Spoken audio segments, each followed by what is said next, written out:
We are continuing in our verse-by-verse study through the book of Joshua, and we come now to Joshua chapter 4, where Israel has just crossed over the Jordan River. We saw that back in Joshua chapter 3, and now actually you could say that Joshua chapter 4 begins with the completion of the crossing of the Jordan River.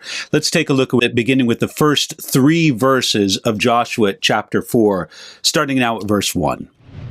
And it came to pass, when all the people had completely crossed over the Jordan, that the Lord spoke to Joshua, saying, Take for yourselves 12 men from the people, 1 man from every tribe, and command them, saying, Take for yourselves 12 stones from here, out of the midst of the Jordan, from the place where the priest's feet stood firm.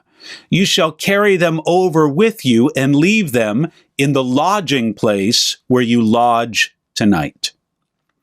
Now, here, verse 1 says, when the people had completely crossed over the Jordan River, indicating that now the entire company of Israel was over the Jordan River and on the western side in the land of Canaan. Now, that is accepting the people of the tribes of Gad, Reuben, and the half-tribe of Manasseh that settled on the eastern side of the Jordan River, that Transjordan area. Accepting those people, their soldiers had come over to help the rest of Israel conquer the land. But as a whole, Israel was now in the land of Canaan. I just want you to think of what that moment was like for them. The people of Israel had waited some 40 years for this moment. That they had come out of Egypt 40 years before, but now they had crossed the final geographical barrier to the land of Canaan. They were in.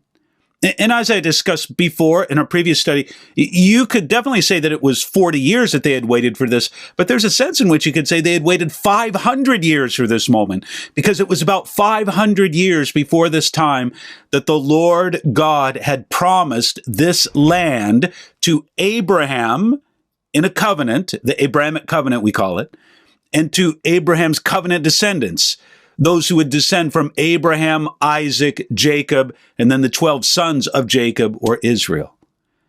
Now, this group, whose parents had all died in the wilderness, now they had come this far by faith. And they were going to be called to even greater faith in order to possess and live in the promised land.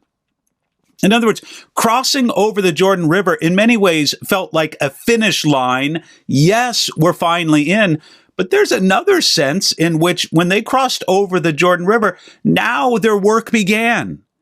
Now they had finished the journey and they had to possess what God had given them in the promised land. They had camped on the eastern side of the Jordan River for many months, maybe about 5 months or so, all the way since Numbers chapter 22, verse 1. Now they were on the plains of Jericho, near the city of Jericho. But there wasn't an immediate rush to attack Jericho. They didn't think, oh, we got to get those guys now. No, by God's direction, Israel was going to deal with some important spiritual matters before they began the conquest of Canaan. And that's going to take up the next couple chapters. We're going to see one aspect of the spiritual preparation that God required Israel to do before they were to approach the city of Jericho. The first one has to do just with what we see right here in verse 2. Let me read that to you again. God told Joshua to tell the people of Israel, take for yourselves 12 stones from here out of the midst of the Jordan, from the place where the priest's feet stood firm. So each tribe was to send a representative. Actually, Joshua was to select a representative from each tribe. And each one of those 12 men was to take a stone, undoubtedly as big a stone as they could carry. They were to take a stone from the dry riverbed where Israel had crossed over, and specifically near to where the priests stood holding the Ark of the Covenant. Those 12 stones taken from the base of the Jordan River, the riverbed, those were to be used for a memorial set on the shore, on the riverbank of the Jordan River. Now, this is something that we see several times in the Old Testament. The raising of stones as a memorial. Several times in the book of Genesis, 1 Samuel has a mention of it. It's just sort of a reminder, a memorial of something great that God did, some significant experience that God's people had with him. And so this all happened, and they stayed there. Verse 3 says, in the lodging place. By the way, that place is later going to be named Gilgal, and we'll talk more about that later. But let's get it here now, starting at verse 4, where it's going to explain more about the purpose of these 12 stones, verses 4 through 7. Let me read. Then Joshua called the 12 men whom he had appointed from the children of Israel, one man from every tribe. And Joshua said to them, cross over before the ark of the Lord your God into the midst of the Jordan, and each one of you take up a stone on his shoulder, according to the number of the tribes of the children of Israel, that this may be a sign among you when your children ask in time to come, saying, what do these stones mean to you? Then you shall answer them that the waters of the Jordan were cut off before the ark of the covenant of the Lord when it crossed over the Jordan. The waters of the Jordan were cut off, and these stones shall be a memorial for the children of Israel forever. These 12 men and the 12 stones that they were to pick up from the dry bed of the Jordan River, they were obvious representations of the 12 tribes of Israel. This was a memorial ceremony and the building of a memorial that Joshua wanted all Israel to take part in. That memorial was going to remain, and he wanted it connected to every tribe in Israel. Why? Verse 6 says that this may be a sign. Those stones would be a sign and a memorial for Israel, reminding them of the remarkable miracle of the dry riverbed crossing of the Jordan River. You could say that crossing of the Jordan River was the final miracle of the Exodus journey. If you want to think of it, it had been miracles throughout. There was a miracle every day for Israel in that Exodus journey. You see, when they left Egypt, God miraculously parted the waters of the Red Sea. Of course, that was a great miracle. But every day there was a miracle of provision. They ate manna every day. We're going to see in the future chapters of the book of Joshua that the manna is going to stop. It had not stopped yet. It would shortly. But the manna is going to stop. Every day, Israel ate this miraculous manna from God, providing for their needs. And then finally, they came in to the land of Canaan through miraculously parted waters. This great last miracle is sort of a way of tying together all the miracles that God had done for Israel over the last 40 years. This was worth remembering. And it would be a sign. It would be a sign, not only because there were stones to remember, but for where those stones came from. Those stones came from the dry riverbed of the Jordan.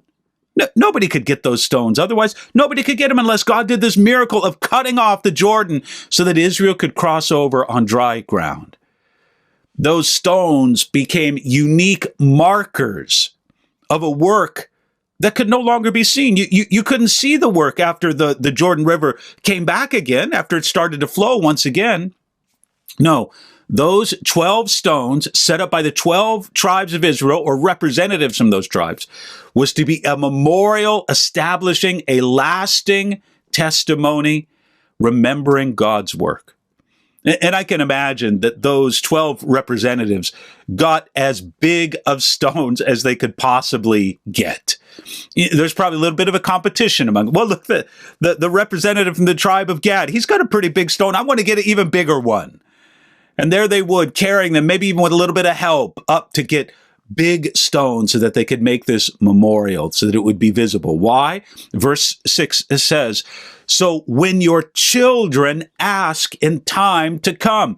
This memorial that they were to build on the riverbank of the Jordan, it was to look forward to future generations that did not personally experience that miracle of the Jordan crossing. Friends, let me just put it this way. God did not want his work to be forgotten among the generations. We need to impress that down deeply in our souls. This is one reason why we need to be a people of the book, why we need to know our Bibles. God doesn't want his works forgotten. The great things that God did in and through his people, for and sometimes in judgment against his people, these things need to be remembered. God did not want his work forgotten. But may I say that this doesn't end with the record of the Bible.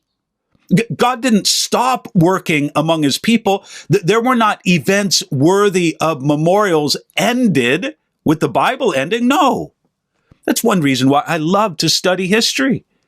Why I love to just hear about what God has done, to hear about the greatness of God and often the failures of men and women, but the great things God has done in time past, because these things should not be forgotten among the generations. See, God's people often fail in their trust in God because they forget the great things that he's done.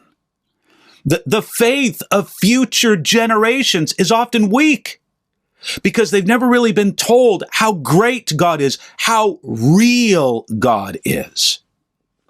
Friends, we need memorials to the work of God in our life, in our families, in our congregations. Memorials are necessary because God's people often forget what they should remember. I'm sure there's a satanic strategy in this. You know, there's so many things that the devil would just want you to forget. It's almost as like, okay, look, if I can't stop God from doing a great work in your life, then I want you to forget about it as soon as possible. But no, don't forget. Determine in your mind that you're going to set up some memorial, some reminder, so that you can simply remember the great things that God has done. Memorials are necessary because we, as God's people, we often forget what we should remember. Memorials are also necessary because the truth of what God has done, it does not diminish with time. Friends, we have a way of that when things are in the past, we forget about them. They seem less real. They're not now right before us. They're in the land of the past, some distant land that we no longer have contact with. No. The truth of what God has done does not diminish with time.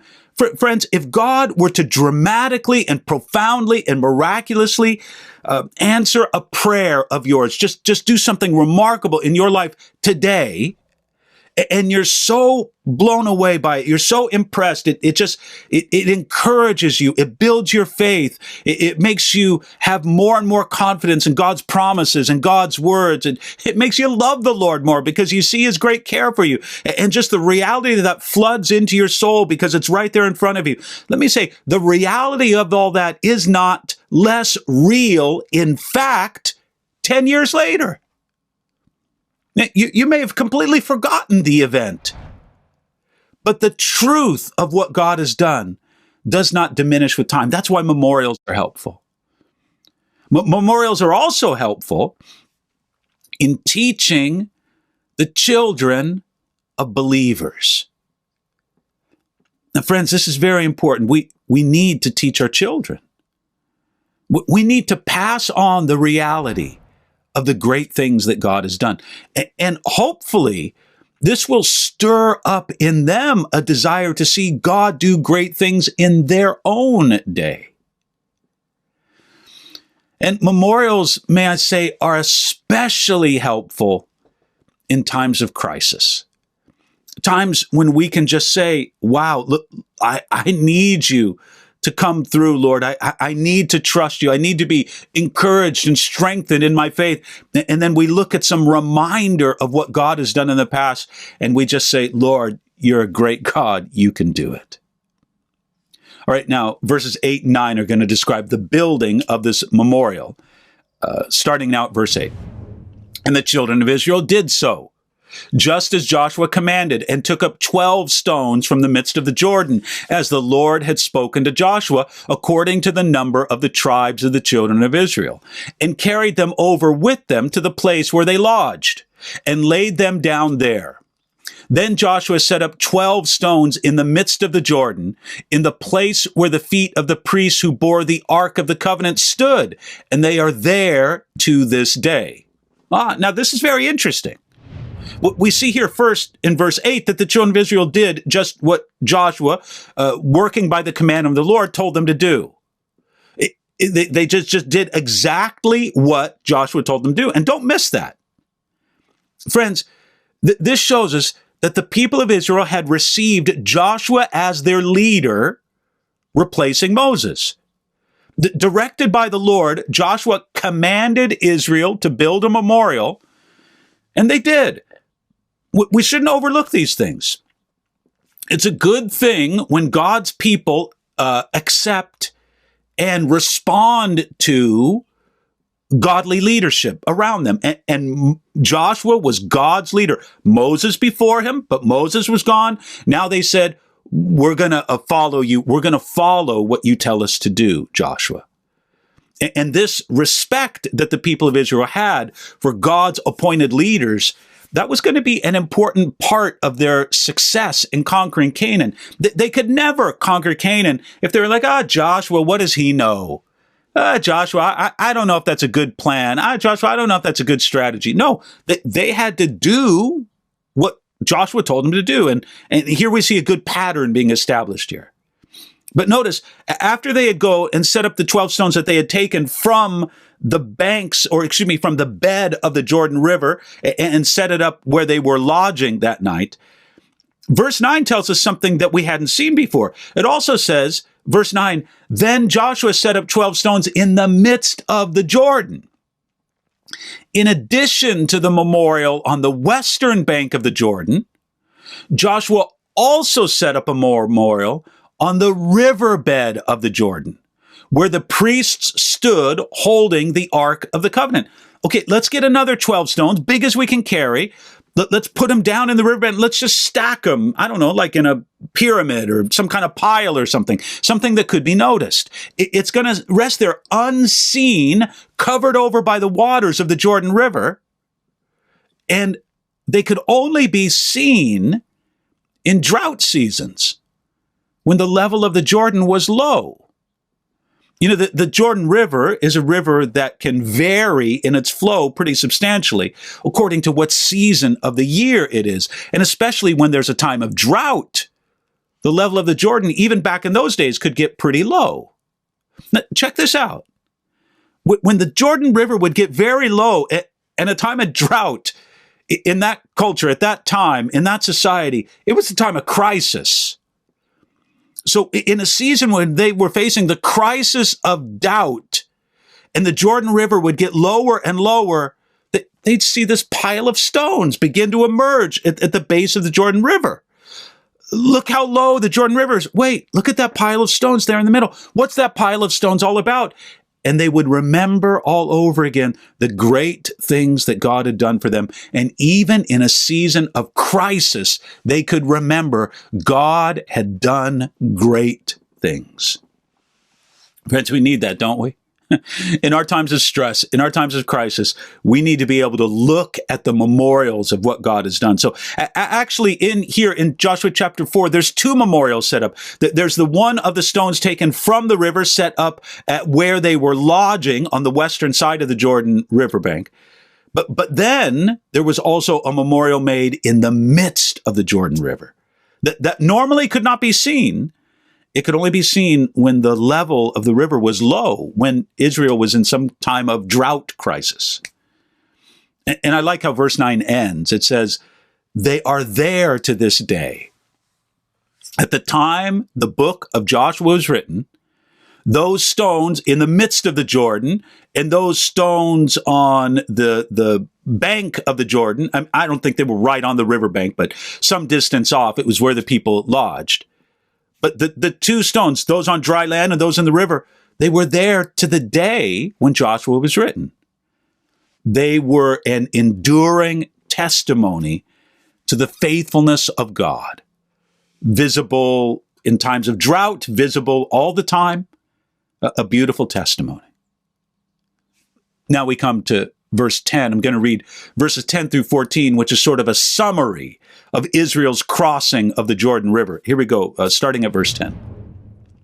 So the priests who bore the ark stood in the midst of the Jordan until everything was finished that the Lord had commanded Joshua to speak to the people, according to all that Moses had commanded Joshua. And the people hurried and crossed over. Then it came to pass, when all the people had completely crossed over, that the ark of the Lord and the priests crossed over in the presence of the people.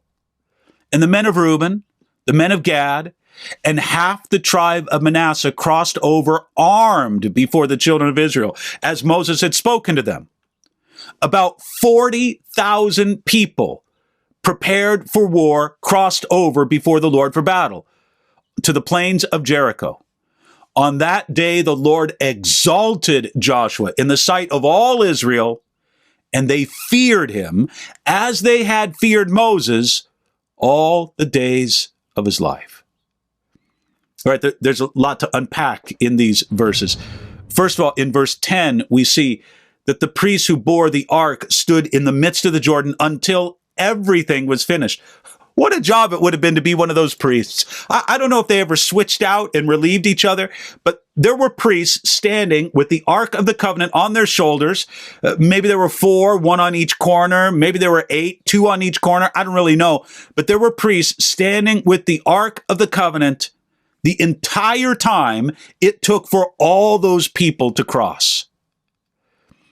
The Ark, as the visible representation of the presence of God, it remained in the river as Israel hurried across the Jordan. Now, why did they hurry? Well, maybe some of them hurried because they were afraid.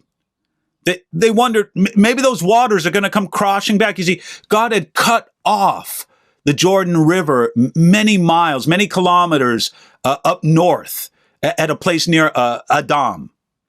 Maybe with an earthquake, maybe with a landslide from an earthquake. We don't really know. But as I said before, there's the historical record, I think in 1927, of an earthquake causing a landslide very near this same place, Adam, that the biblical text mentions, that stopped the flow of the Jordan River for 21 hours. Maybe a similar thing, maybe not. Maybe God just sent an angel down and said, stop. Maybe God sent a group from the angelic corps of engineers to go, who knows? But as the people were crossing, maybe they thought, maybe the waters are going to come back. So maybe that's why they hurried. But I'll give you another reason why they may have hurried. Now, I'd like to think this. I'd like to think that as verse 10 says, the people hurried and crossed over. They hurried because they were excited. They were excited to come into the land that was promised to them and to their ancestors some 500 years before. They were excited to finally finish the journey from Egypt. I haven't done a lot of running in my life, but I ran a long race many years ago. I'm not a runner today. But many years ago, I ran a long race, and it was long. But I'll tell you what, I was very tired, exhausted, depleted towards the end. But when I got close to that finish line, there's something that picked up in my pace. I was excited.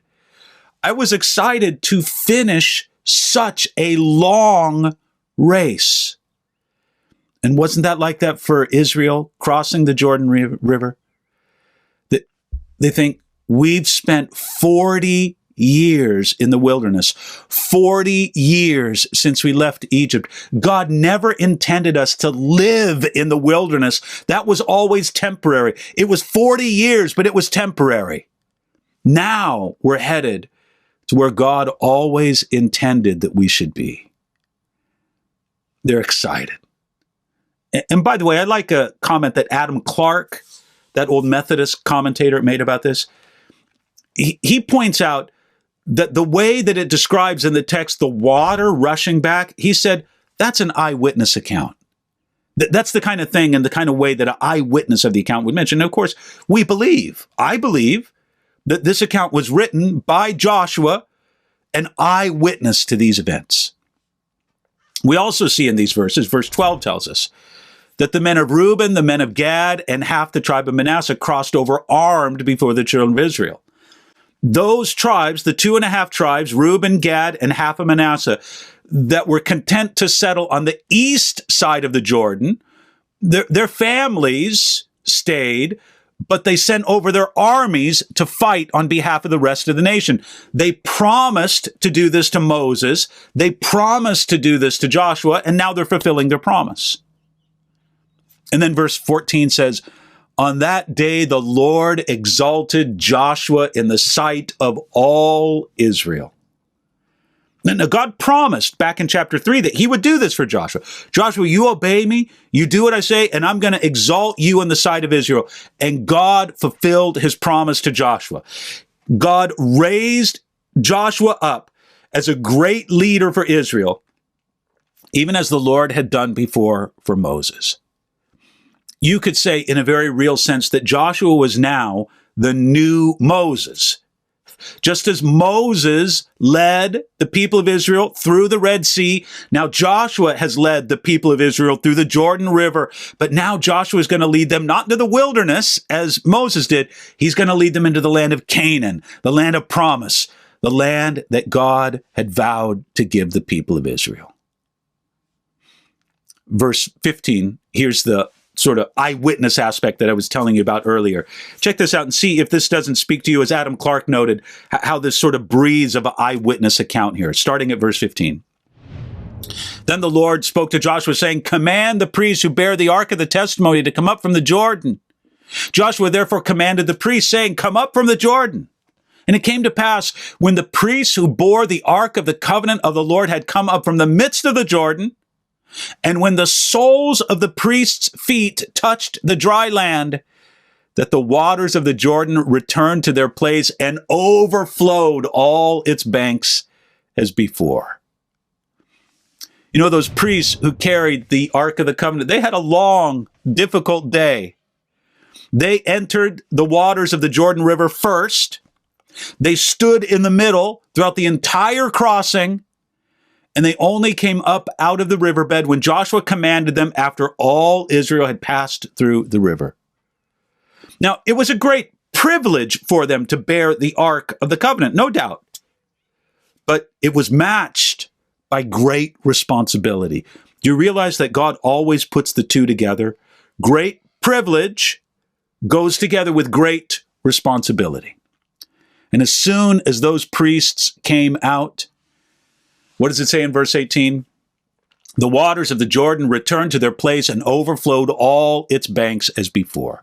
As soon as the priests came out of the riverbed, the Jordan resumed its normal flood stage flow. And the manner and the timing with which the Jordan returned to its natural flow showed that this event was supernaturally arranged by God. Look, even if God used natural phenomenon, such as an earthquake and a landslide, the timing of it was all supernaturally engineered by God. Now, the Jordan flows again. There's no going back. You're in the promised land. Everybody's excited, but I think they're excited. But may I say that as they saw the waters of the Jordan River flowing again, they were impressed with the seriousness, with the sobriety of the present situation. What do I mean by that? Well, friends, as Alexander McLaren said, I'll just read his quote. Retreat was impossible now. A new page in their history was turned. The desert was as unreachable as Egypt. What was Alexander McLaren saying in that? there's no going back. You are in the promised land, and you got to fight now. The battle is just beginning. That wasn't a finish line. That was a starting point. And now you're in the promised land. There's no retreat back to the wilderness. Now you got to fight and take possession of what God has given you. All right, so what do they do first? Well, I like this. Verse 19 and 20. Now the people came up from the Jordan on the 10th day of the first month, and they camped in Gilgal on the east border of Jericho. And those 12 stones which they took out of the Jordan, Joshua set up in Gilgal. I find it interesting that it says there in verse 19 that this happened on the 10th day of the first month. According to Exodus chapter 12, verses 2 and 3, Israel was to begin their celebration of Passover on that day. That was the day that lambs were selected for sacrifice and were to be kept with the household until the 14th day of the first month. They weren't to be sacrificed until the 14th day, but on the 10th day, they selected the lambs, and they lived with the household for those 4 days. Check this out. Passover celebrated Israel's exit from Egypt, and they entered Canaan on the anniversary of that event, some 40 years later. And they camped at this place, verse 19 says, called Gilgal. Now, Gilgal would become Israel's base of operations for the conquest of Canaan, or at least the early operations. Therefore, it was appropriate that the very first work that they did at Gilgal was to set up a memorial to God's great works. And they set up the memorial. That's what verse 20 describes. Now look, starting at verse 21, then he spoke, meaning Joshua, then he spoke to the children of Israel, saying, when your children ask their fathers in time to come, saying, what are these stones? Then you shall let your children know, saying, Israel crossed over this Jordan on dry land. For the Lord your God dried up the waters of the Jordan before you until you had crossed over, as the Lord your God did to the Red Sea when he dried up before, as until we had crossed over, that all the peoples of the earth may know the hand of the Lord, that it is mighty, that you may fear the Lord your God forever. I love the scene that is suggested here in verse 21, when a child asks their parent, what are these stones? You see, as future generations of Israelite children saw that curious pile of stones near Gilgal on the western bank of the Jordan River, they would ask their fathers, what did those stones mean? What did they signify? Now, I want to clarify this. The purpose of remembering God's great works in the past is not so that God's people can live in a dreamland of the past, thinking that the best days of our life with God, that those days are all in the past. No. God's great works should be memorialized and remembered to provide a point of faith, so that believers can trust God for greater and greater works in the future. And that trust is not a blind trust. It's based on what has been seen, what's been experienced, what's been memorialized of God's past power and faithfulness. Friends, isn't it a strange occurrence that we tend to remember our pains more than our joys? We remember our losses more than our victories. It's true, great athletes will often think more about the championships that they lost more than the ones that they won. Now, this is why it's good for us to make deliberate memorials for the great things that God has done. Again, not to live in a dreamland of the past, but to take the principles of what God did in the past and to use them to build our faith right now for the present day. That's why it says there in verse 22, then you shall let your children know. You see, the memorial had an important purpose for Israel and for their children, giving them a point of contact with God's work in the past. they would understand that God's work did not begin with them, and it did not begin in their time. You know, this is true in the long term. I think of the great things that God has done in and through his word, the great works that are recorded in here that we can use to encourage and strengthen our faith. I think of all the things that God has done throughout church history, the mighty men and women that he's raised up, the great works that he's established. I think even just within our own generation.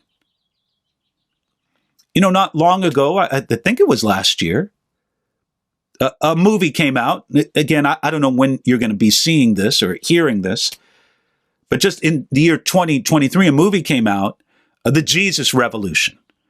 And it was a story of a man named Greg Laurie. By the way, the man who led me to Christ, the man who was preaching when I was born again and put my faith in Christ and was born again by God's Spirit.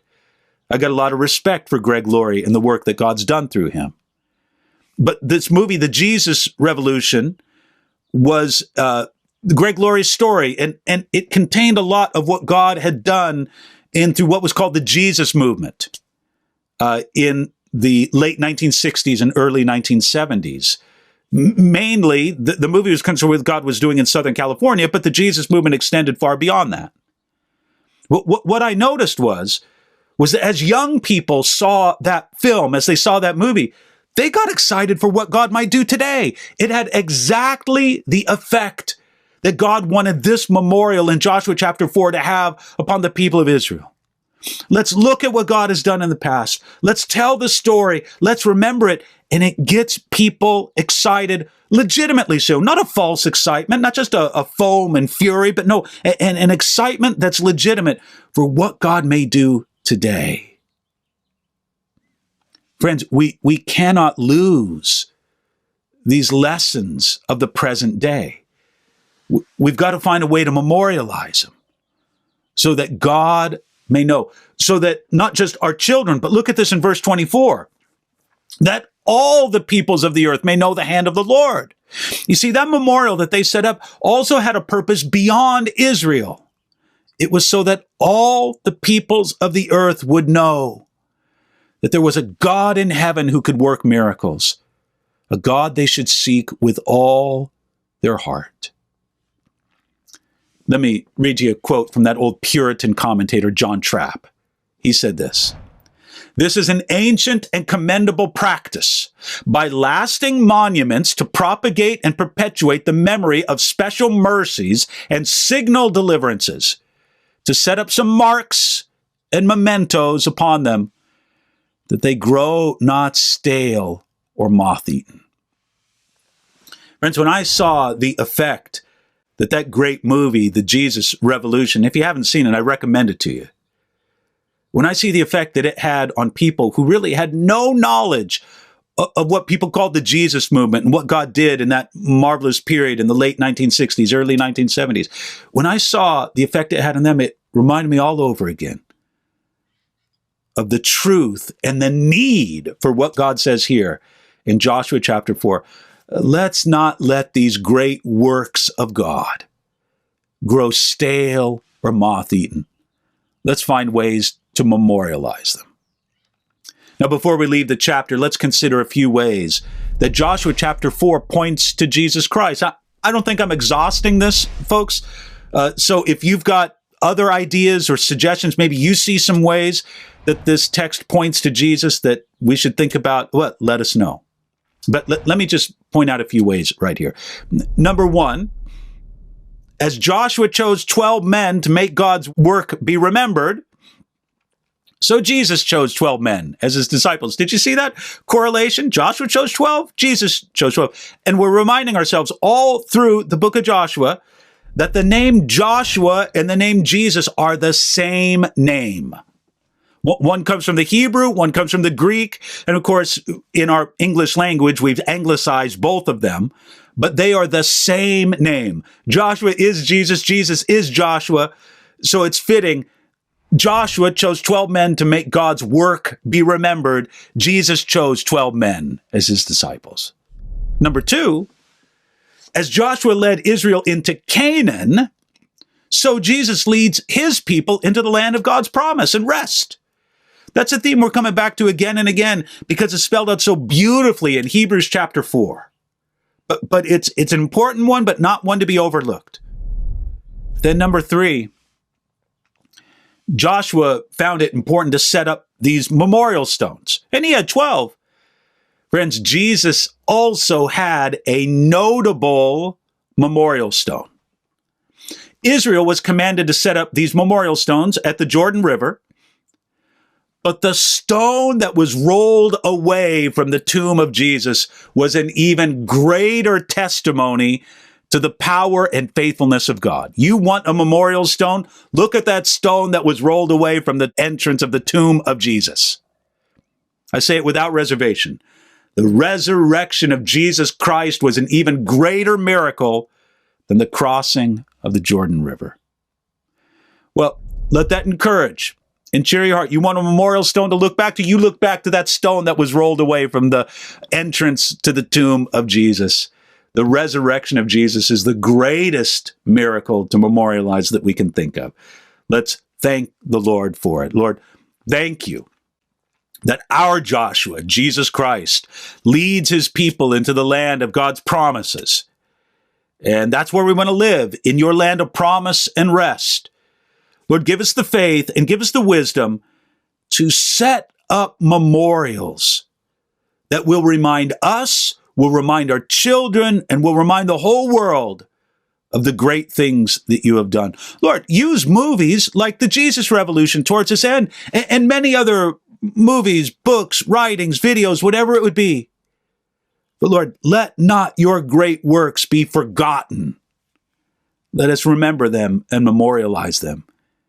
And we pray this in Jesus' name. Amen.